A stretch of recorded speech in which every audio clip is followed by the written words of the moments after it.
Good afternoon, everybody, and welcome to another Friday afternoon watercolor workshop. I'm Lorraine Moffa, Programming Coordinator with Loudoun County Public Library. It's my pleasure to introduce Caitlin Keefe. Caitlin was our artist in residence at Brambleton Library, where she taught people how to do paint pouring, a form of art that's accessible to everyone. And today she's going to guide us with step-by-step instructions on how to paint this beautiful cow pasture scene. So welcome, Caitlin. Thank you, Lorraine. Nice to see everybody, or at least online. What we're going to be doing today is do what looks like complicated, but actually very easy watercolor, I hope, for everybody. Um, Basically, what we're going to be doing is a lot of general washes, and we'll go over what wash is and go through a couple different tips and techniques and stuff just to get you started. I've been doing watercolor for a couple years. I've mainly specialized in acrylics and pastel, but I've really started to fall in love with watercolor. It used to be my dad's favorite medium to use, and so I've started to fall in love with it as well. So basically, what we're going to be doing today is this cow, and I used a reference photo. I'll pull that up a little bit so people can see. And so we're not doing exactly. And what I like to emphasize to people is when you get a reference photo, you don't have to do exactly what you see. And I recommend that you don't use different colors, use different um, ways of editing the picture to how you think you might want to do it. Because see, there was actually another little baby cow in here, but I thought that might be kind of difficult to do. So I just did the one. I edited this one out of the painting. And of course, as you can see, these are black and white cows, but I like using a variety of different colors. So mine are sort of more like purple and white cows. So let's get started a little bit on just the basic um, tips and techniques and things to use. In the beginning, always use a pencil and eraser because it's always good to sketch out what you're going to be painting first instead of going straight with watercolor, because watercolor is not necessarily a very forgiving medium to use if you're just sketching with it. So using a pencil, I'll go through and help you show how making a cow is actually a fairly easy animal to paint. They're just basically broken down into simple shapes. So this is a kneaded eraser, which I find one of the best erasers out there on the market to use, because they call it kneaded because you can knead it up and do it in whichever style. If you need to do a little small piece to get into a little nook and cranny, you can do it that way, or just use the big one and just erase like this. And then use a pencil. I like to use one that's not really hard and not really soft. We're kind of going for your Goldilocks on the pencil, because if you push too hard with your pencil as you're sketching out what you're going to draw, you're going to leave an indentation on your paper, which you don't want to do. And if it's too soft, it's going to be too dark as well. So usually a number 2 pencil or an HB pencil, if you have some artist pencils around, HB works quite well. Also, for the kind of paper that we're using, I like to use the smoother papers instead of the ones that have the really textural aspect to them, because when I'm doing a lot of water washes on here, if it's really textural, the water sinks in quicker and dries faster. So I can't do as many different kind of interesting techniques with dropping paint into the water to see how it spreads out, etc., which is what we will see that I did in the sky part. And then all of these are drops of wet water into paint, or drops of paint into just wet water. So you can go either way on that. And hopefully I said that correctly. Basically, for your brushes, if you're doing any kind of major washes, water washes, you want to find a bigger brush. It doesn't have to be a filbert like this one. It can just be a regular flat one, or even you can use a big regular long brush as long as it's thicker, just because you can hold more water and get more water quicker down on the paper. Also, these ones are these new refillable ones that have water in them. But basically, you want just at least a brush with a smaller tip, kind of like a medium one, and sometimes a flat one is kind of handy for coverage and getting kind of some straight line techniques as well. So we'll get to those in a minute. One thing I also like to have people do is that when you pick out your, whether you use tube or whether you use the hard paint or the dried paint, what you should always do with your sets are always make these color cards. And what these color cards, whoops, trying to find the right place to get there, this come up, is that you also label the colors with what the brand name is. Like these are the Winsor Newton, and then you do like ultramarine, cerulean blue, etc. Because not only do different colors and like the different blues look different, if it's made by a different brand, it'll look different. So these are very handy to make, and I just laminate it so it's easy to go and be protected with my stuff. And this is just a simple a plein air case, carrying case. I just like the colors on this for a nice fall day, so I went with these as well. And of course, also you should always have your water ready. And also, especially when you're doing a lot of wet washes or anything, always have some paper towel ready to help dry out your brush quicker. All right, and one other quick thing I just want to emphasize that you should always do is take a color, take a brush, and play around. Learn how to do how line strokes look like versus like brush strokes where you push down on it or just do little marks, and where you can do different effects on here, like where you can just splatter paint, where you have like this looks like this was just water that I put down and then I dropped wet paint into it and it kind of made these neat styles. This was like paint with water going into it. This is a salt drip, and these are different ways that I got from the same color paint. These are all from the same paint. So there's many different ways that you can do stuff, and I recommend that people do something like this for each of their colors if they get a chance. This has got, it's from a different set of paints that I have, but I have one for each of these. So that's something that maybe we'll have another class on ways to learn different tips and techniques just with the simple brushes, etc. All right, so now it's time to get started. If there's no questions off the bat, what we'll do is that I'll show you some simple technique when it comes to composition of your artwork. Now, in the original picture, I don't know if you can tell, but it's a little bit off. It's not directly in the middle. It's a little bit further up. It's not so that the green is a bigger portion of color versus up here. The reason why you want to not do it directly in the middle is that if you have, the reason it works in this instance by having it in the middle is that you've got a secondary line of color breaking across and then another one breaking across. So it's not where you have exactly the same breakage of colors. Now, if this was just blue and this was just green and it was cut through in the middle, it doesn't have the same dynamic composition as you would have by having it be either a 3 cutaway, or if it's just the sky and say the grass, if there were no trees line, I would move this up. So it would be like a third of the way.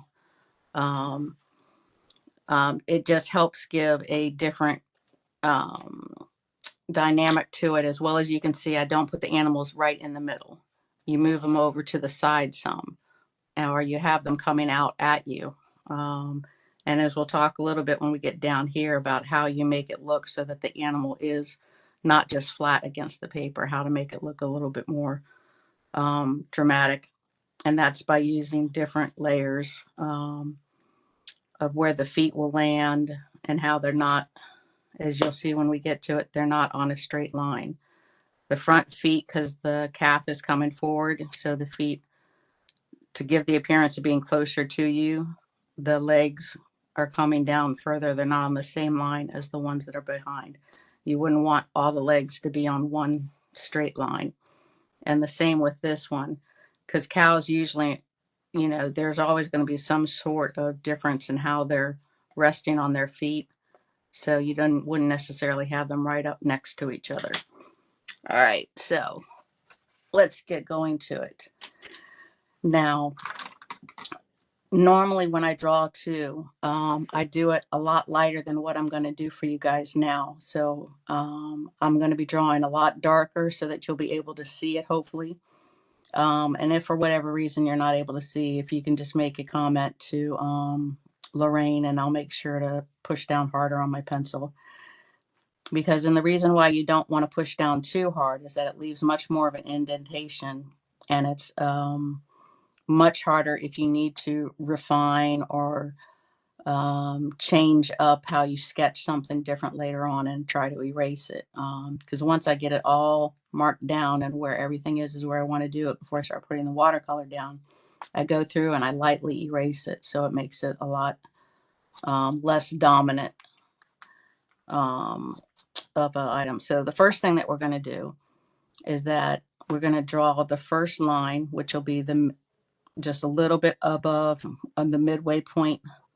So if this is about halfway, bring it up a little bit and just draw a line, not straight. You can move a little bit.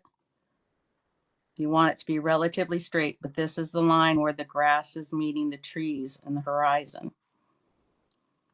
And then what you can do is about 2/3 of the way, keep the line going across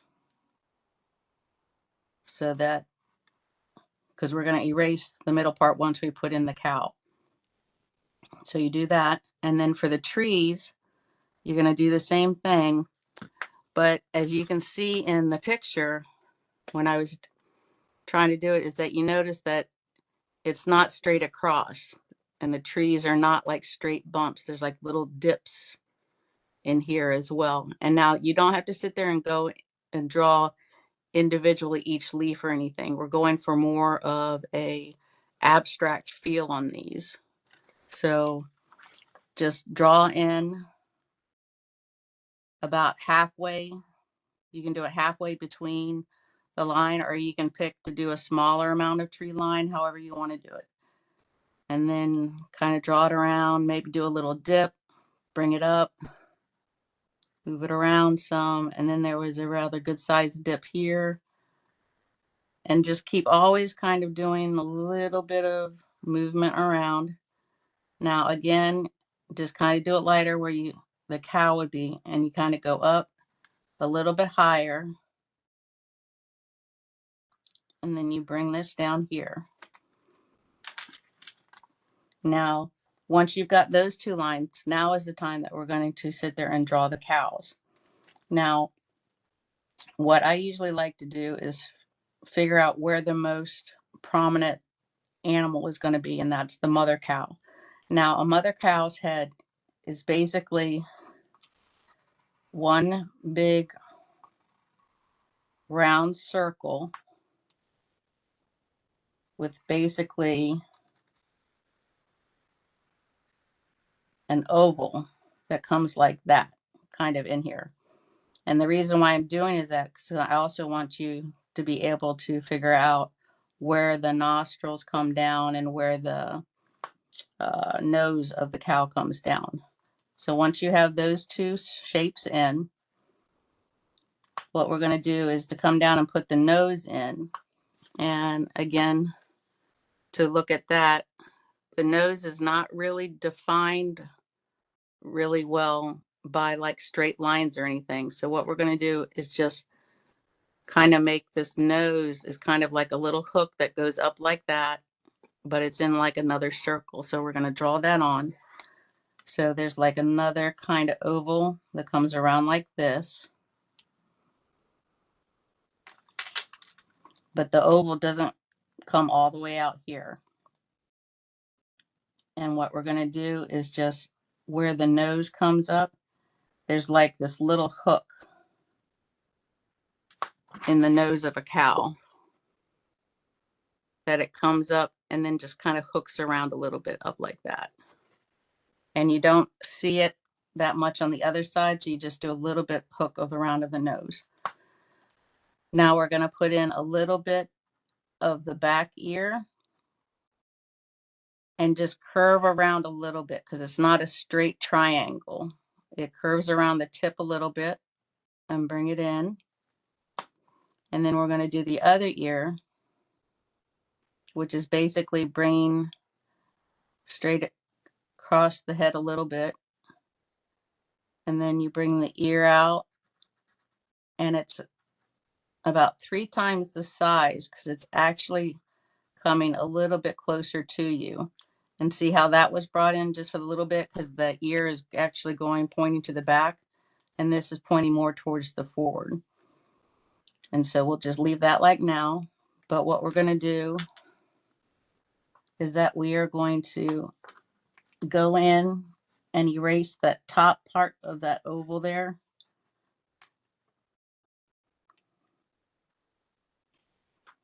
And we're just going to finish the head up. And we want to draw the eye, which in this picture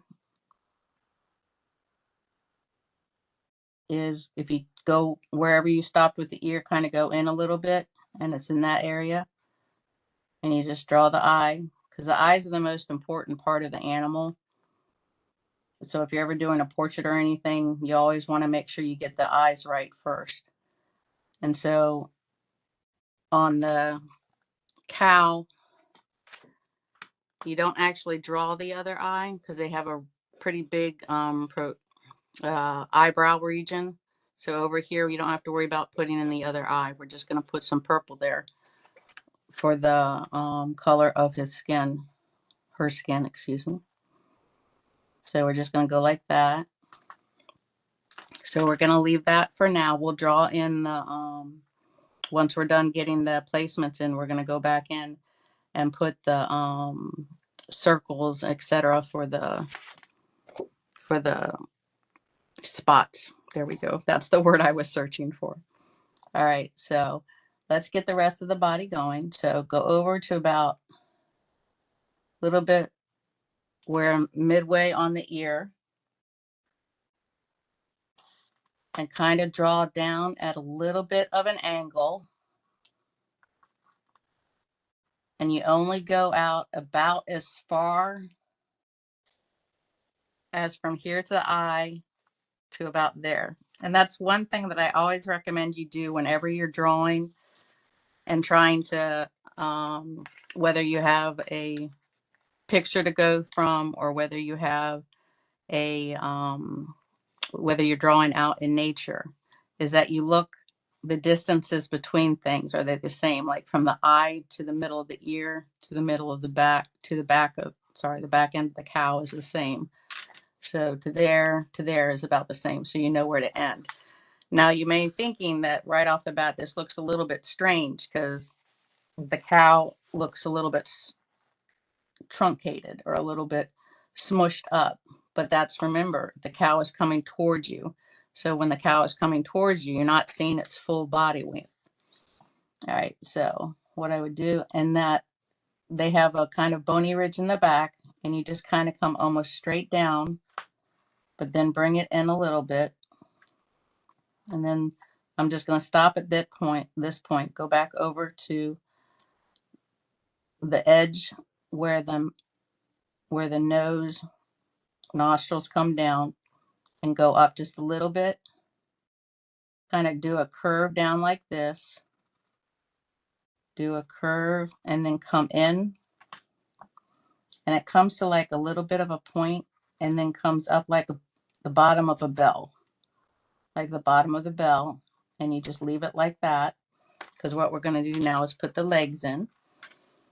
Now first I'm going to do the front leg of here. Now this is the shapes for the legs on a cow are basically these big ovals with these big circles for where their joints come in, and then another oval, and then kind of a smushed oval for the hoof.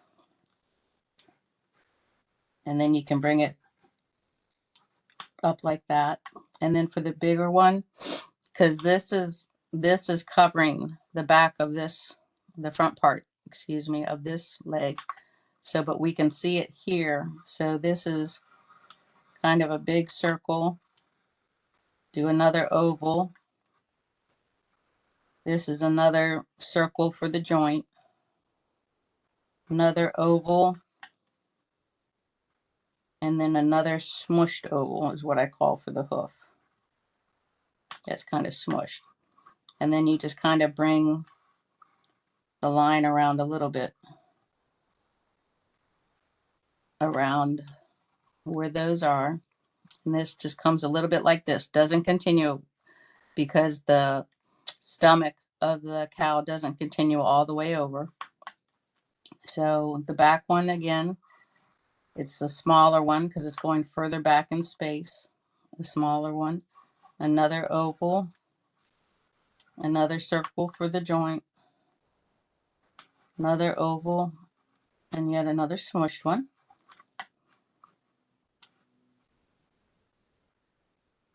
And then you just kind of draw around them a little bit. And then for this one back here, we only seen part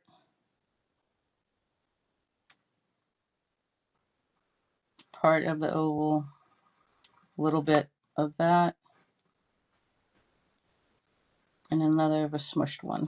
And you want to keep them a little bit, they don't have to be perfectly next to each other, because in fact in nature you're not going to find them perfectly lined up usually, unless you're coming to feed them, and then they'll be right up against you. And then but the back ones you want to make sure, unless he's striding forward or doing something like that, can be relatively equal, but can also be a little bit off in case you want to give that impression of them moving. So, and then once you get all the lines drawn around them, then you can go back in and erase the middle part. That's why you would normally not draw quite as heavy as I did, because it makes it easier to erase the lines then. So I'll leave mine with a little bit on there. All right, so that's the mother cow for the most part. So now we're going to come over to the baby one. And the baby one is fairly close to the mother now, but we're seeing the baby at a side view. So what we're going to do is basically, this is a big oval.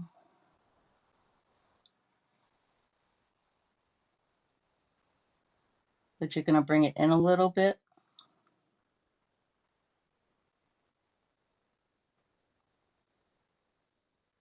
And bring this down just for right now, because we'll do the legs in a sec. The ear is a little small one, but it comes to like a little rounded more than so the ones up here. And these got a little bone.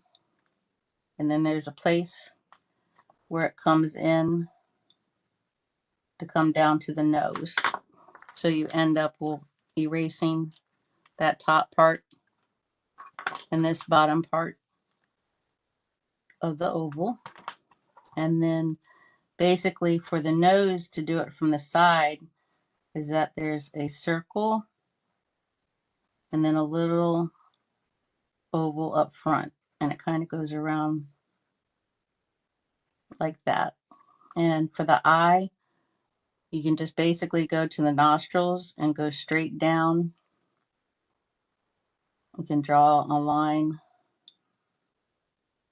from the top of the nose, go up just a little bit, and then draw the eye. Now the eye looking at sideways, instead of like a perfect kind of hunched over oval with a little bit of a circle in here, it's more rounded on this side and comes down, kind of like a side slice of pie is how I would look at it. It's like a slice of pie out of a circular pie, obviously. And then for the eye, just draw a little bit in the front. All right, let's finish up drawing where the baby come in a little bit here, because you'll end up taking off that little bit of the circle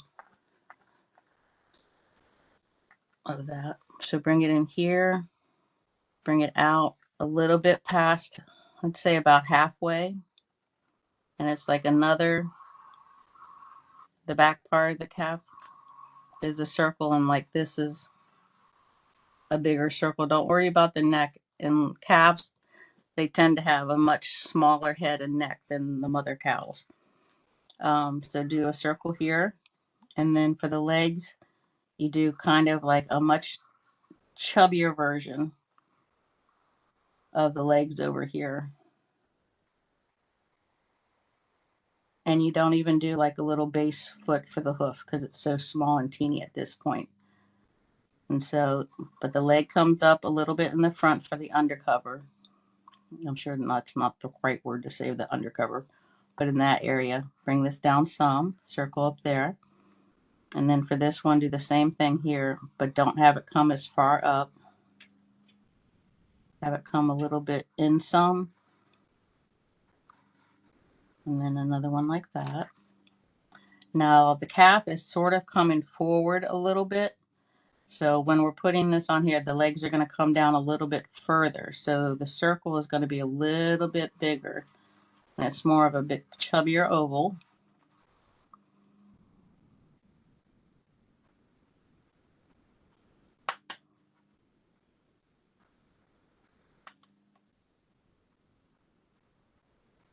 And it comes through, and you just kind of come around it like you did for the mother. For these ones, come around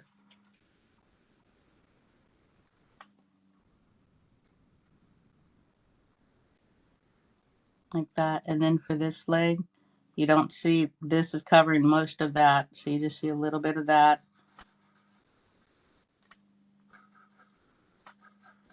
And I bring it up. This one that is the leg that's closest to you. So it's going to come down furthest. And this one is a little bit back. So make sure there's a difference of that much between them. These ones can stay relatively close, but you can even have them at another angle if you wanted to bring it down just a little bit more. So what you can always do is always make reference photos. Make sure where you're drawing your lines that you're not either having them on an exact straight line, or if you're measuring them for them to go into the right places. All right, so that's the basics for the animals. Now for when I drew the shapes of the cows, I mainly followed what they had. But as you can see in the photo, it's a lot more smaller ones and like harder ones to do.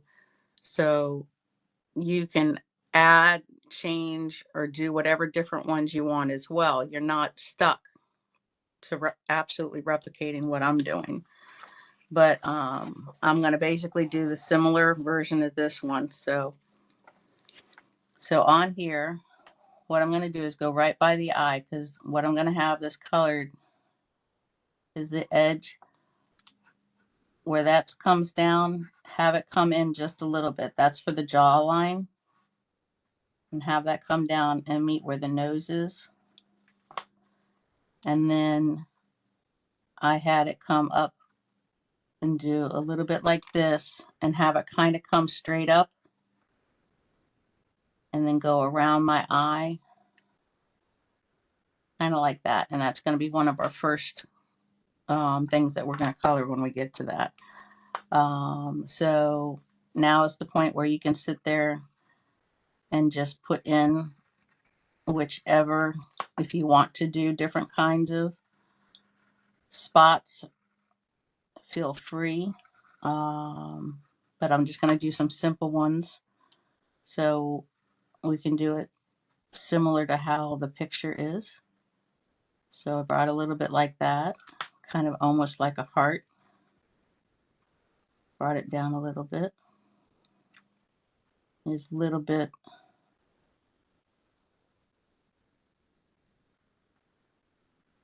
of white there. A little bit of different colors in the back.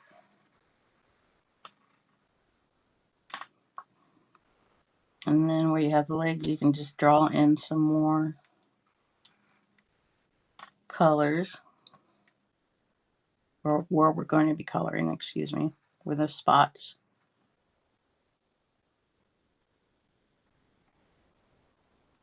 And like this one, we left white, at least in the painting that I did. So I'm just going to go back and erase the marks that don't do with the lines now, so you don't get confused and color in where you were drawing the shapes in order to get the sizes on there. So that was a color. All right, and then on the baby one, I barely had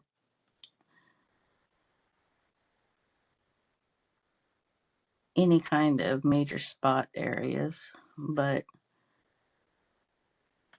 I'm just going to put a couple.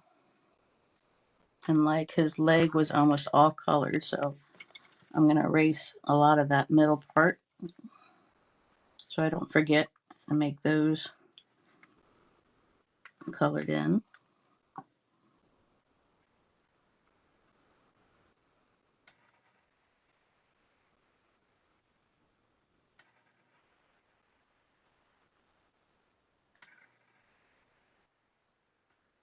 All right, so once you have the basics of that, let's get started on getting the watercolor on this. All right, so what I did first is that I got my brush really wet with just water, and I put water, just made a whole bunch of water up in that top area where the sky is going to be.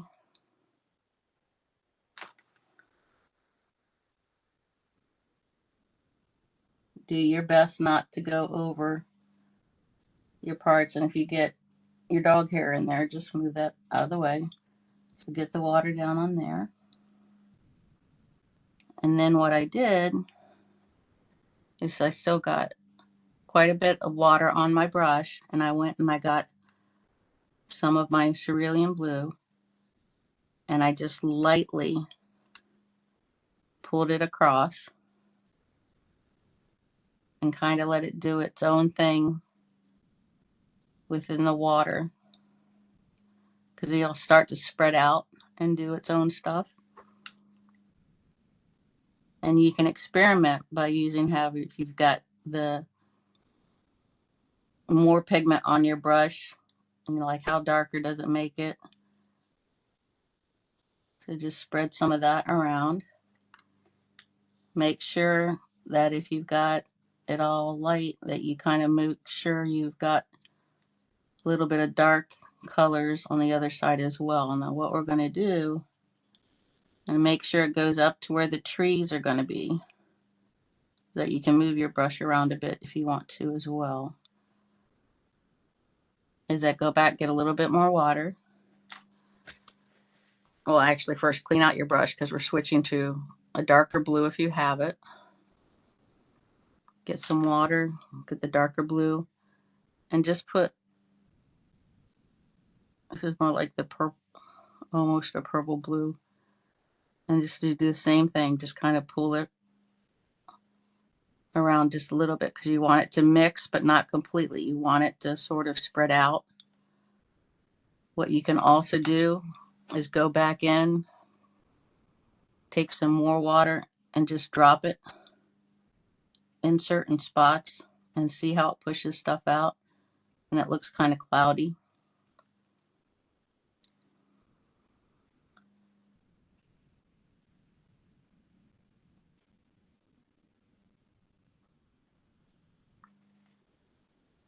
Now the cow is going to be in a very light pink kind of purple color, but I want to get a little bit of the light color and just put little dabs here or there in the, because you want your colors to be consistent across your board. It keeps it into more of a compositional with the colors being that. So I'm just going to put a couple drops and sort of, I just want to show you kind of how the different colors can move around a bit, putting on the wash. So you can either leave them like that, or you can get a little bit more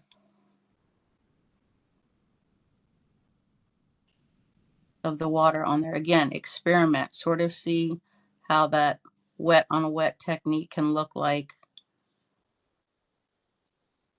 with the different colors. And you can always go in and smudge it around a little bit if you want. And also, if there's an area you want to pick up color, you can go in with your paper towel, and you can almost make it look like clouds that way. So I'm pulling up color from this. So that's one way to do it. Also, you can go back in with clean water and just kind of rub in the area, and it picks up the paint, and then you just wash it off. So now we've got a whiter area there. So that's one way to do it. You can pick it up.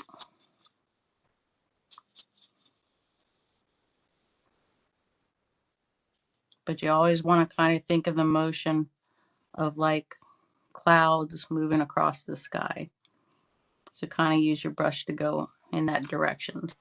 Now, while that is drying down some, which is another reason why it's always good, I forgot to mention this in the beginning, but always tape down your watercolor paper, especially when you're doing a lot of wet on wet techniques, because it's kind of hard to see, but it's already started to warp a little bit because it's so wet. But with the tape on there, it's going to dry flat again, so you don't have to worry about that. So we're going to leave the middle part clear, because doing wet on wet, if we did that immediately right after we had done this one, there's chance of that water running into it and mixing, which sometimes looks really cool, but that's not what we're going for today. So now what we're going to do is get the green in one base color. So the same thing, go get a clean amount of water, just go in and around, and we're going to go about halfway, because you don't want to get to a certain point where it's all going to dry before you can start putting down the different greens that you want to put down there.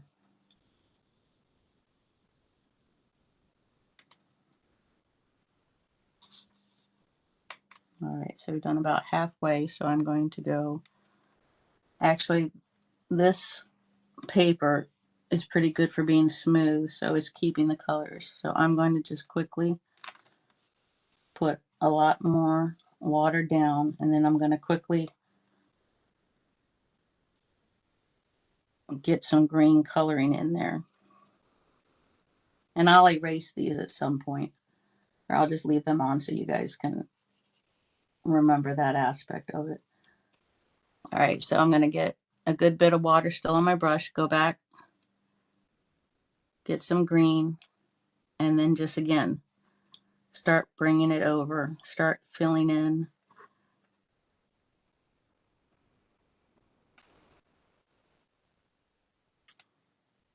And you don't want to, it's kind of, if you think about it, it seems a little strange in some ways, but the nearer something is to you, the darker it is.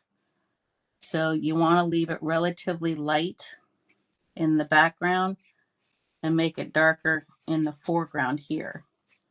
So as you're putting color down,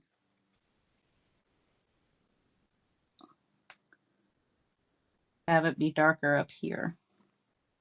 So I'm going to pull some of that color down.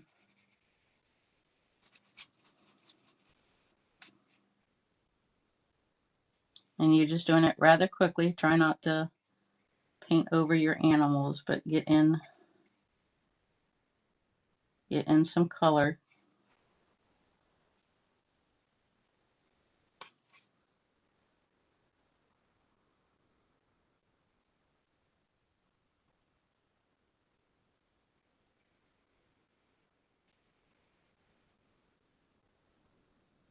And don't worry about the shadows. We'll put those in a little bit later on.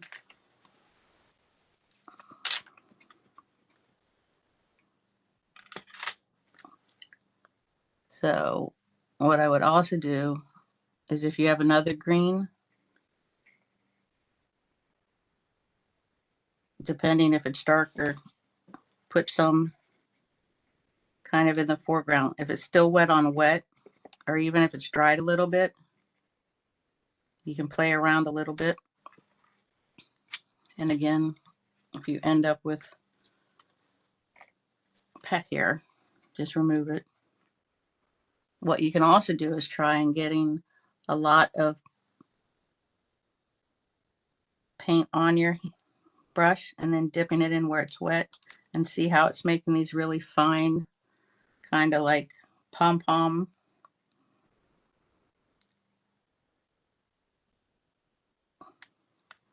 That's one way to put a little bit of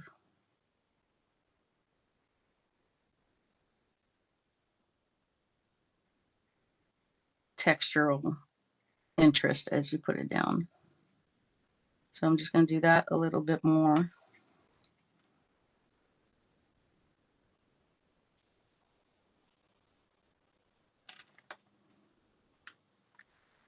All right.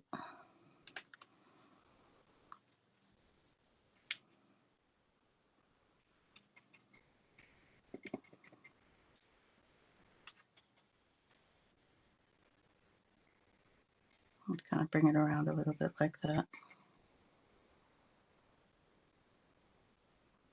All right, so we're going to leave that to kind of dry a little bit. And then we're going to go back, since this is already dried at least a bit more. Now we can go do this real quick. So let's get some water on that area.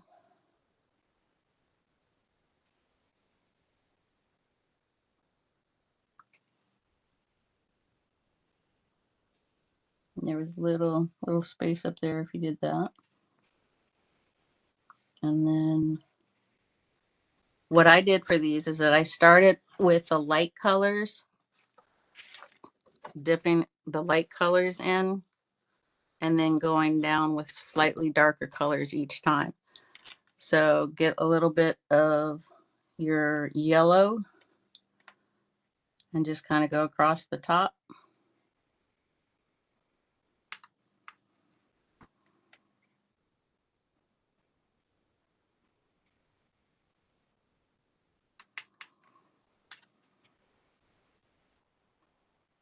And again, you want to keep your brush fairly wet.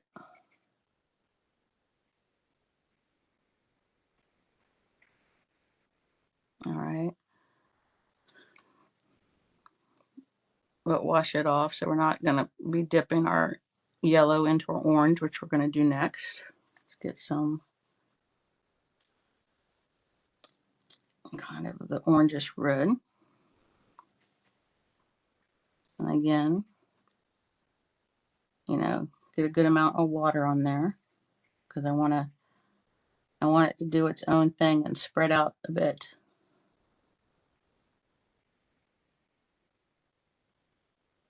You know, as you can see, it's just starting to do kind of what it wants to spread out.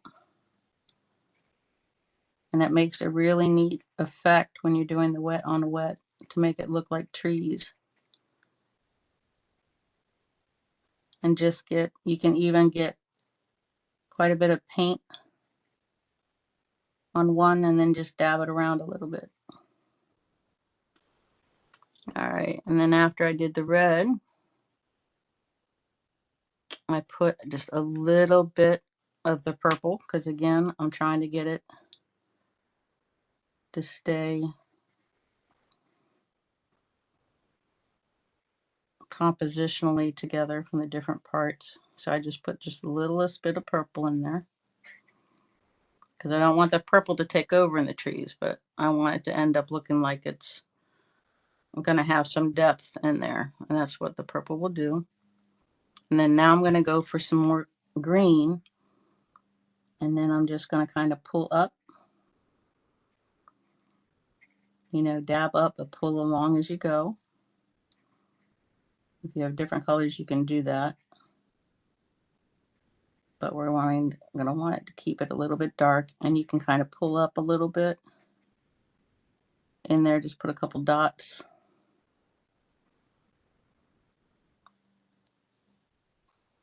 Some more of the green.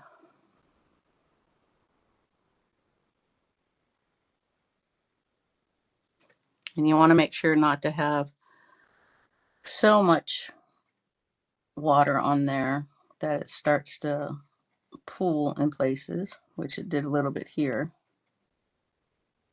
But we can go back to kind of pull it up a little bit, because you want it to make it look like there's some trees back there. Now, it doesn't have to be perfectly straight.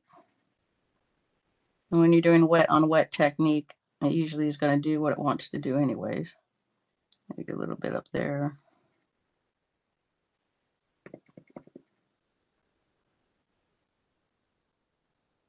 And then I took some burnt umber, some of the darker brown, and I just went along the edge.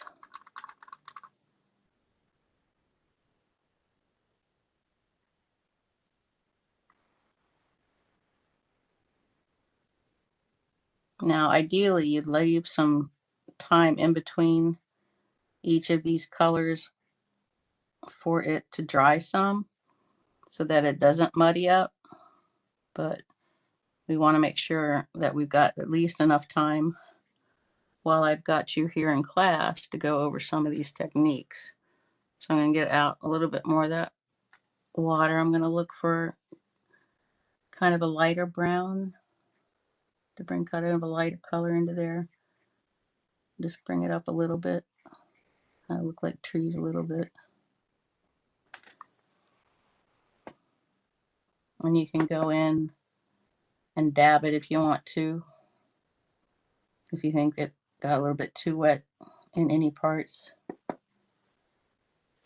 And we can go back and add in some more.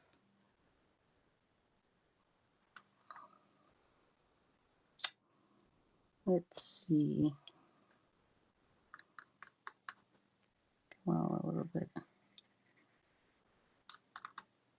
Maybe a lighter,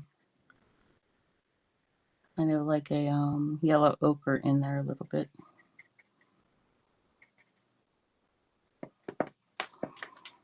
So we're going to let that be, so that can dry some, so that when we go back after we do the cows real quick, that you'll be able to go back and make some more finer lines in there. Now for the cows, I'm going to put this away and get out the regular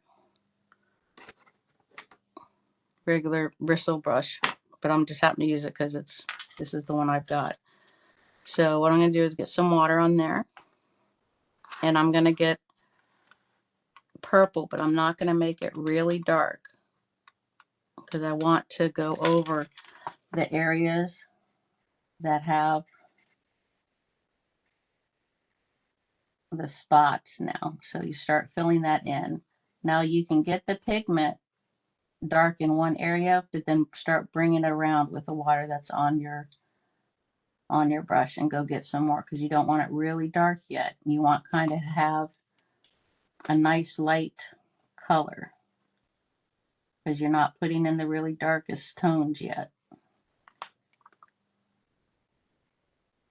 And you want to leave the spots that are going to be white as they are for right now, because we're going to make them darker as we go. And sometimes you can just pick up some color from there if it's wet enough.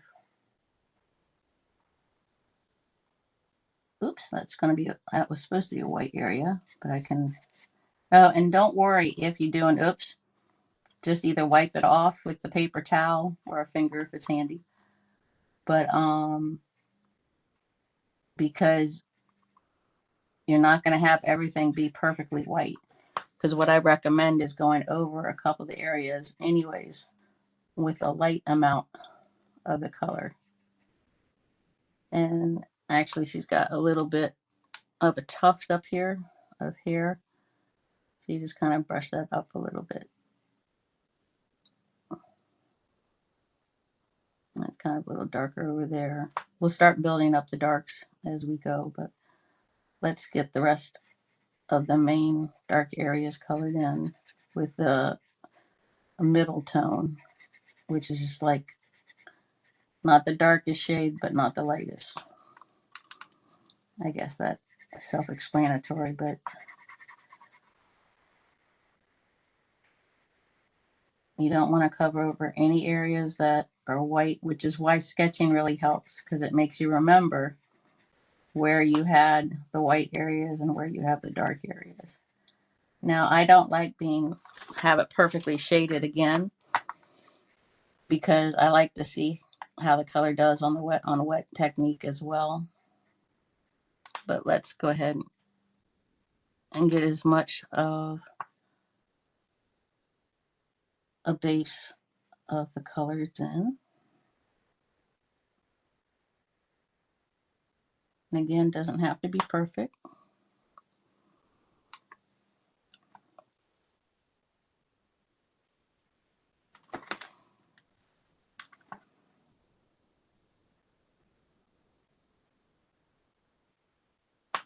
And the bottom of the feet where the hooves are have just like a little bit of color there.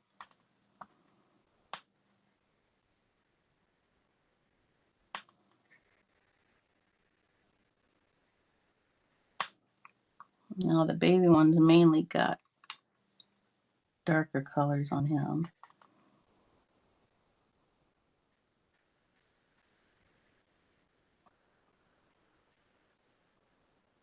And see, don't worry if you think you got it too dark at any point. While it's still wet, you can pull it out there. Get some more water. And sometimes it's neat to see how, when you put the water on there, what it can do too.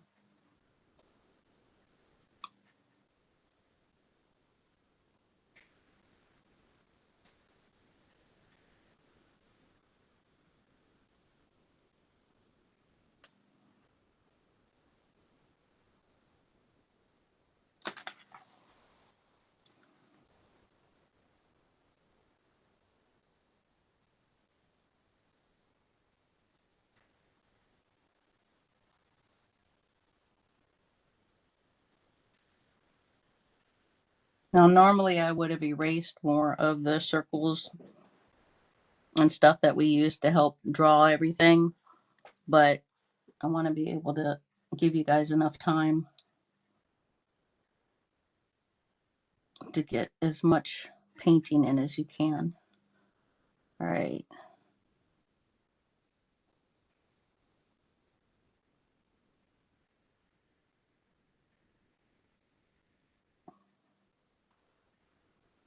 So what I'm going to do now is go from my light blue and go towards some of the whiter areas that are going to have any kind of shade, because I don't want it to be perfectly white.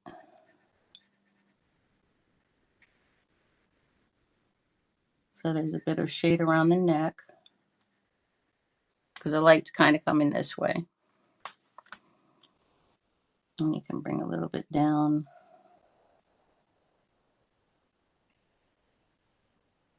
A little bit over there. And see where there's a hard line, you can sit there and just rub water on there to soften it up some. Now a lot of the legs are kind of in shape. So I'm putting, even though it's a white area, I'm putting some blue in there because it helps give it some definition. And a little bit more depth. Now see how I can sit there and just add some more water and pull that up. If it's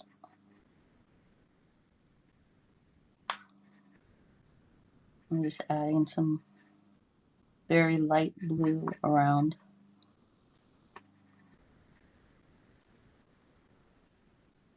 But I'm not covering all of it. Just getting a little bit of color in there.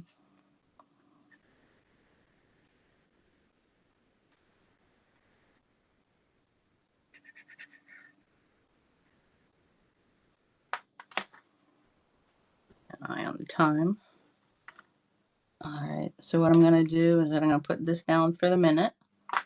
I'm going to get out whichever is the smallest round brush that you've got, because we're going to do the eyes right now.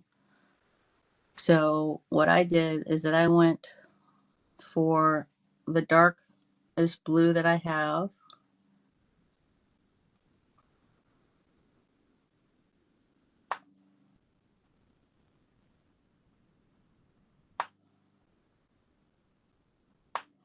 Just put it down there.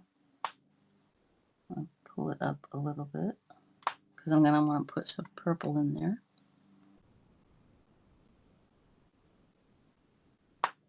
Kind of mixing it to a darker blue.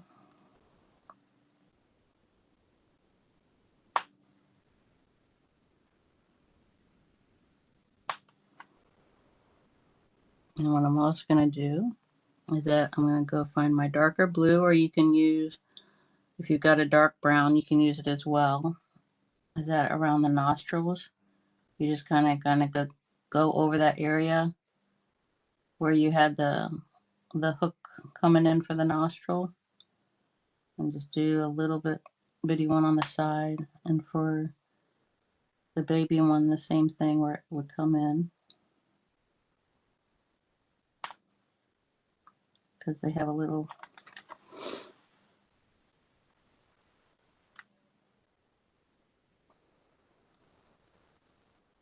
And then I just sort of pull the blue out a little bit and kind of fill in that oval some.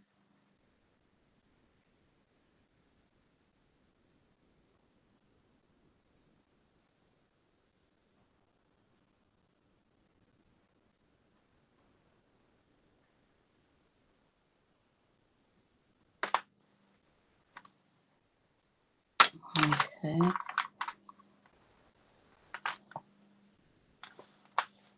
Alright, so while that's drying some, go back to your thing. We're going to add in a darker layer around the cows. And what I do is that I use the darker blue, and I just sort of go around the edges. And it sort of mixes in, like if it's going on there kind of dry, get more water on your water brush. And just sort of go around the edges some.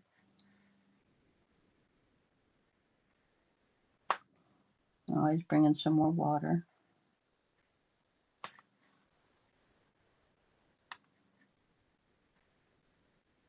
And I like to just kind of dab around, see if it'll do its own thing.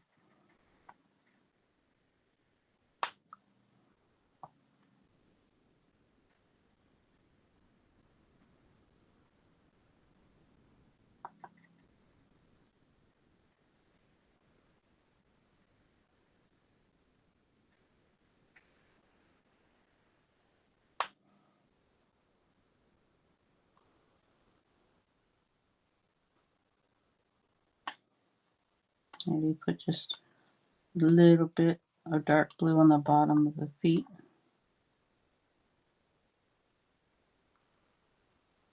Let's outline the ears a little bit.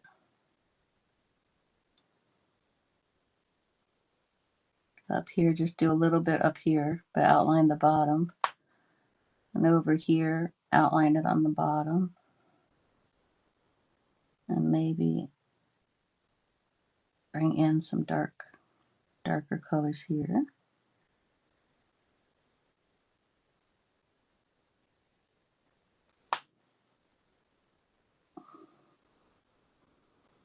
can also outline the eye some.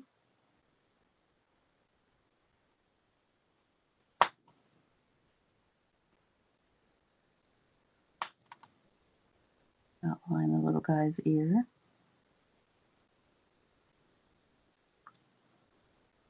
It comes in a little bit.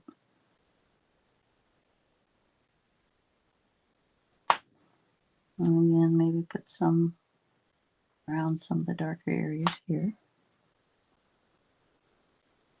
You can also put some water.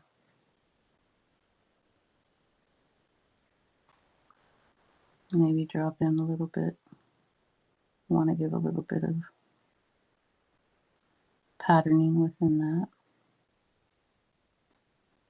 So again, it's all just kind of experimenting, but I don't like using black. It is rare that I will use black in a painting, because I like to see all the different kind of color combinations that you can try.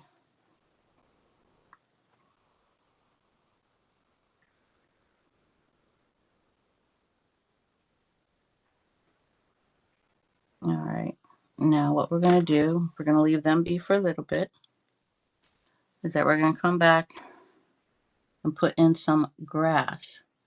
Now, we're not going to put in grass stems going all the way back there, because you'd only see them if they were up close. So we're just going to do it on the first kind of bits of this and around the bottoms of the cow's legs. So kind of like that. So just do quick little, just do them in the lighter green if you've got the lighter green. Just do little flicks up.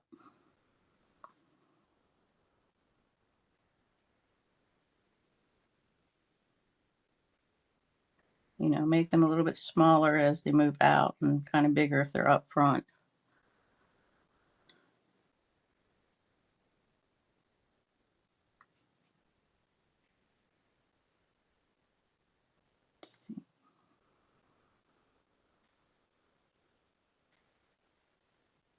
Let's put a bunch.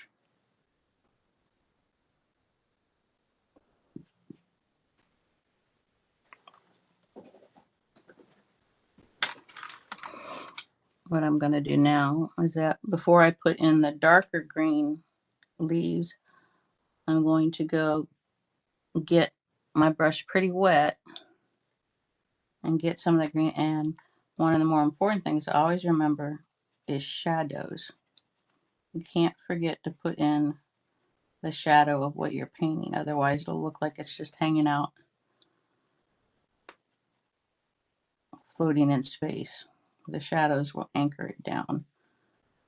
So you got to sort of keep in mind where the shadows would be.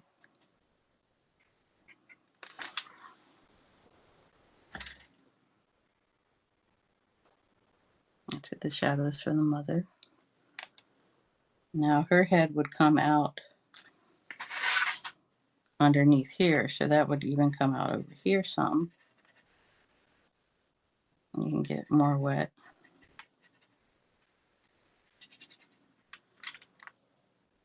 Green.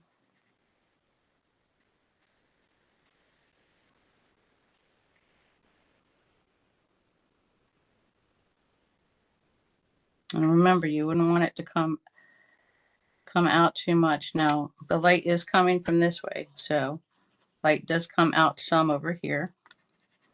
Well, I'm at the shadow will come down since the light's coming from the top left.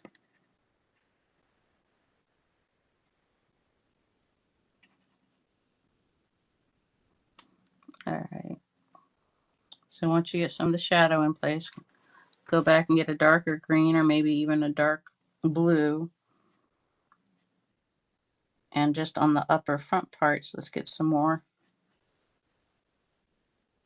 happy little leaves in here. Yes, that was a Bob Ross reference. Love Bob Ross. because she got people to overcome their fear of starting and enjoying art. And I will forever think he's a genius for being able to conquer people's fears. Because all you need to do is have a couple tips and techniques, and then the knowledge that art is play, creativity, and just enjoying the process.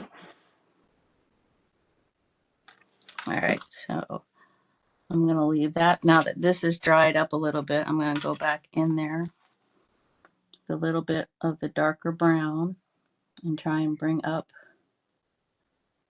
you know, some little lines, the sort of reminiscent of maybe some trees and some branches.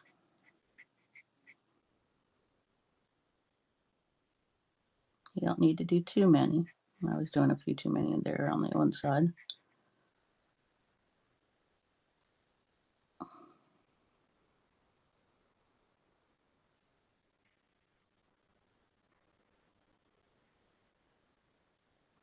Then maybe go back there. I'm going to go back there with some more of the red.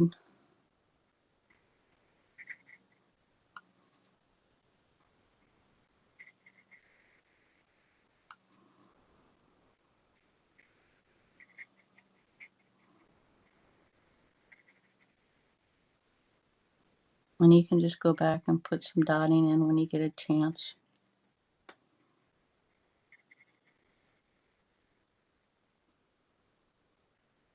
And you can even go back in,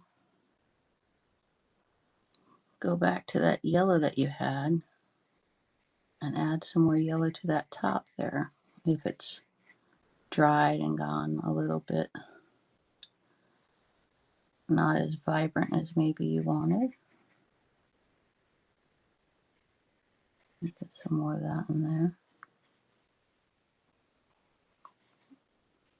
I like vibrant colors. And if you'll notice, some of the colors leaked up into the sky, but I think that's fine.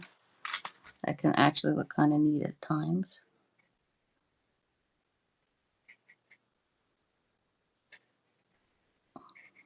Sometimes, what was the saying? There are no mistakes, only happy little accidents. And that's basically just what you need to do. And I'm putting a little bit of water in and around these two colors to try and get them to just maybe mix around a little bit. Let's get some more red on there. And I'm using a pretty wet brush to pick up some of the pigment.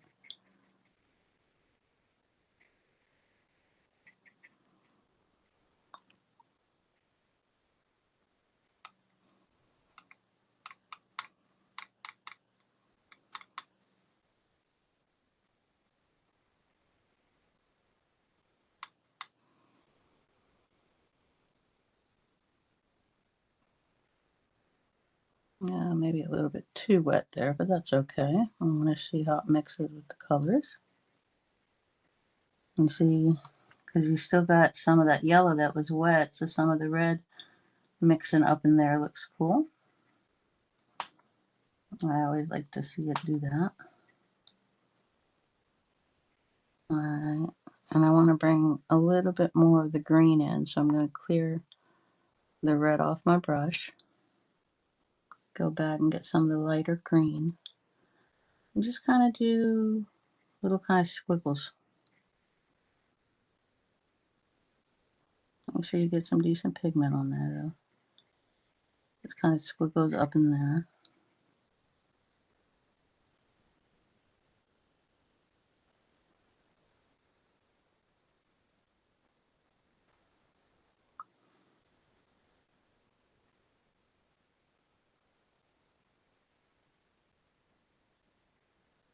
And again, a lot of watercolor is building layers. The wet on wet technique is a little hard because you got to wait a little bit longer in between the layers. But you want to build from basically light or mid-tone to dark, as long as you have sufficiently made sure where you wanted it to be light so that you won't accidentally paint over the white areas. Because unless you're using white gouache or a white ink pen, it's very hard to go back and get a pure white back onto a painting once you've had watercolor on it. That's why sometimes you can say watercolor is an unforgiving sort. But, and then what I'm going to do is just go, maybe I'll get the darker green, or you can do the dark brown and just do real little kind of squishes up down along the bottom.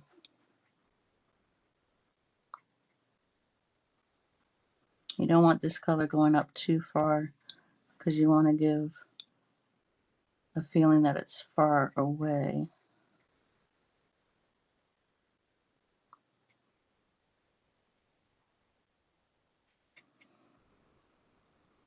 Maybe put a color, if you still got some paint on your brush, put a couple more leaves in here maybe. Leaves.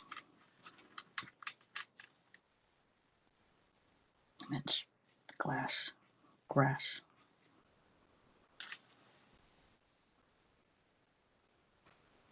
Alright, so that's kind of the idea. And then you can always go back in, add a little bit darker blue or purples in some of the areas where there would be some shade. And just play around a little bit with that. Are there any questions? If you have any questions, just type them in the chat box or let me know that you'd like to be unmuted and I can let you ask Caitlin directly. That's coming out so nicely, Caitlin. Thank you. It's beautiful.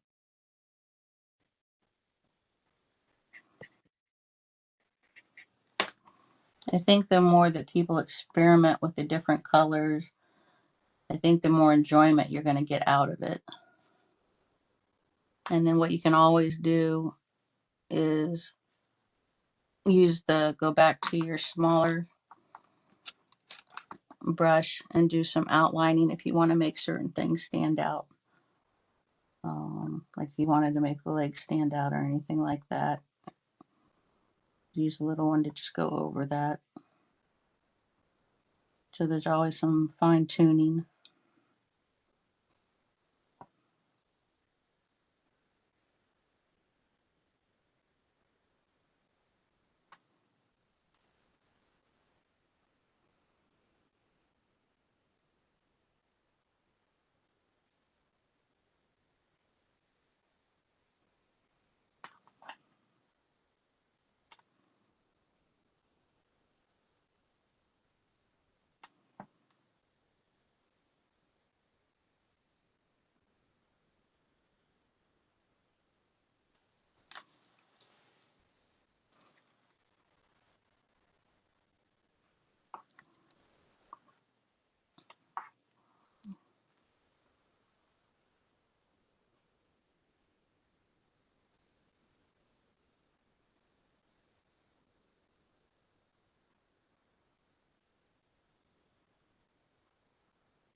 I mean, as you guys are fine tuning it, I just want to put another plug in for doing,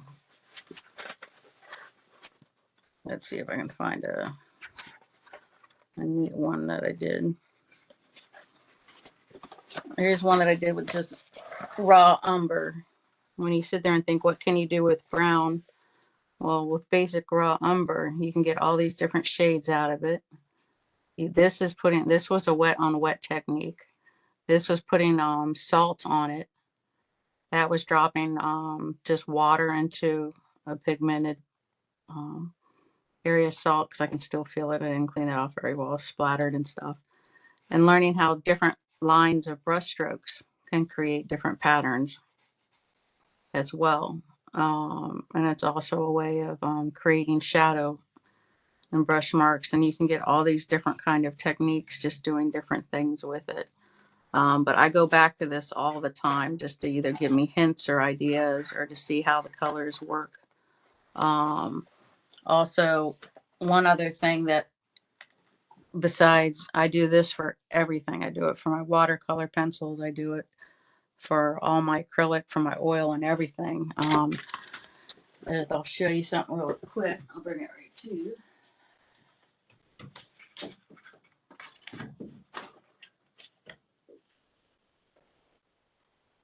This is a little bit hard to see, but I took all the colors from one of my other ships and he did a color chart where you mix it going down, and then you mix with the yellow with the orange, that one with this one with this one.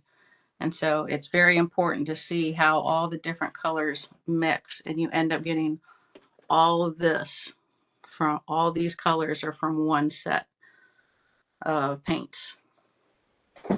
So it's sometimes not the most fun to do,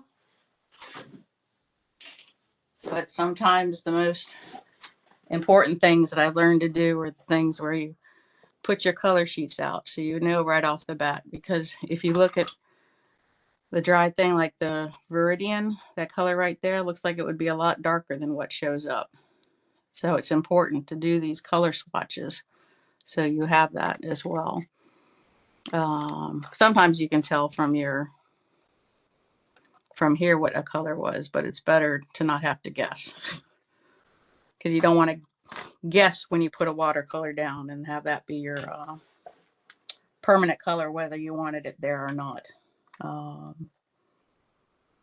But I think at this point we've come to a good stopping place where if you guys have any further questions, you can either keep going.